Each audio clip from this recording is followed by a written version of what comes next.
On reçoit nos invités Frédéric Le Terreux et Jérôme Héault pour le livre « Nous irons tous en Normandie ».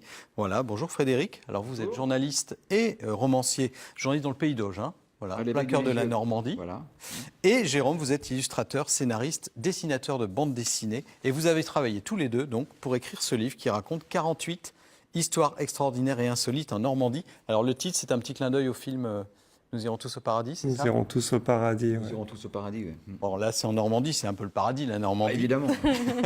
Qui a eu l'idée de ce livre et qu'est-ce que ça raconte ? Je dois avouer que l'idée de base, c'est de moi.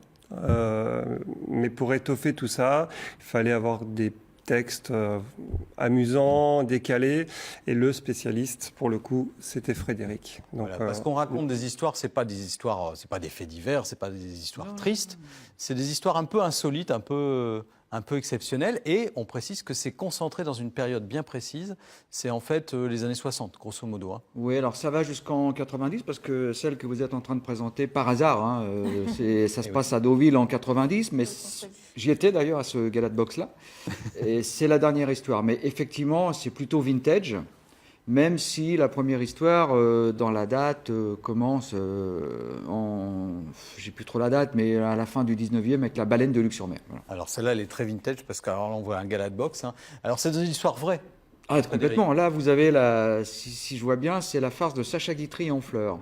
Voilà. Le mariage de Sacha Guitry en 1908.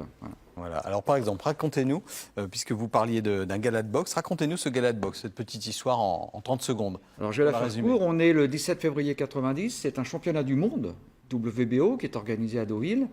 Pour résumer, le français n'était pas vraiment gagnant d'avance et l'américain était favori. Sauf que forcément, c'est le français qui a gagné à la 11e reprise. Et à la fin du combat, les trois arbitres de coin appellent l'arbitre central. Ils lui disent vous avez compté trop vite. Alors, il dit bah non, voilà. Et donc le gala, ce championnat du monde était retransmis à la télé. Thierry Roland était là, il dit bah, on va recaler le magnéto. Et en fait, non, il n'avait pas compté trop vite, il avait compté trop lentement, puisqu'il y avait 13 secondes. Ah oui, donc 10 secondes dans la boxe. Voilà. Et donc ce championnat du monde s'est fini dans la confusion la plus totale.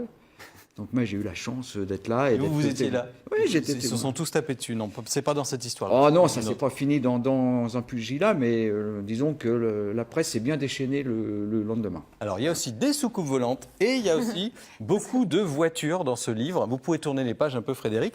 Pourquoi vous avez dessiné autant de voitures, Jérôme ?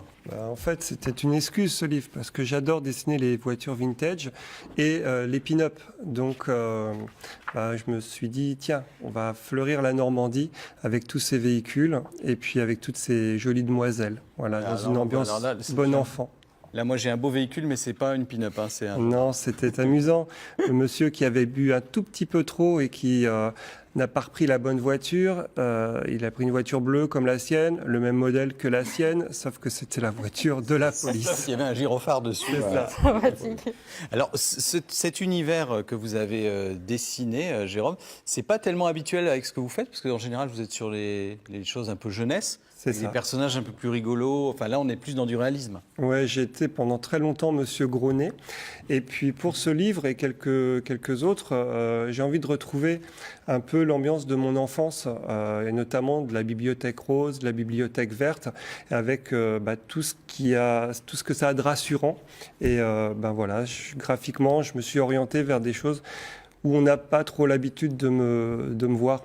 Oui, mais a parce priori, que moi, je précise, parce qu'on a parlé un petit peu avant l'émission, vous avez dessiné les Totally Spies. Voilà. Alors, génial. J'ai adapté les Totally Spies pour être exact, avec un studio.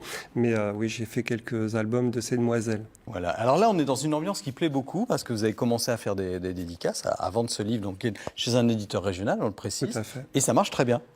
Écoutez, on a cette chance. Il y a du réassort de partout, on nous en redemande. Donc on court beaucoup, mais ça part très fort. Ouais. Est-ce qu'il y a un peu de nostalgie ? Oui, alors l'idée aussi, c'était que ceux qui connaissent les voitures anciennes vont se reconnaître dans les propos que je vais tenir. Là, on voulait que ça sente un peu l'huile chaude, le sky, vous savez, hein, cette ambiance un peu 60s et 70s. Et je pense qu'on a pas mal réussi notre coup. Voilà. Ah oui, en tout cas, ce qui est bien aussi, c'est qu'on est sur une histoire qui se lit assez relativement vite et on peut lire un peu dans le désordre. Hein. Ah bah, Voilà, vous pouvez picorer. On apprend des petites choses. Il y a par exemple une histoire un peu de fantôme en lisière de forêt de Balleroy. Une dame blanche. Ça veut dû faire peur, Dame ça, blanche, voilà, qui monte dans la voiture et puis on se retourne, hop, elle a disparu. Histoire vraie, extraite des archives de la gendarmerie nationale. Ouais, et la gendarmerie qui a un peu l'habitude, quand elle reçoit les gens qui ont été victimes de ce phénomène, cette hallucination, sortent la photo d'une dame qui a disparu dans des circonstances tragiques. Bon, tout n'est pas tragique dans ce livre, je Non, précise. justement. Voilà, donc ça s'appelle Nous irons tous en Normandie. C'est deux éditions OREP. C'est vendu 24,90 €. Vous allez faire quelques dédicaces, je crois, dans les jours qui viennent. Lisieux le 22 décembre. Lisieux le 22 décembre.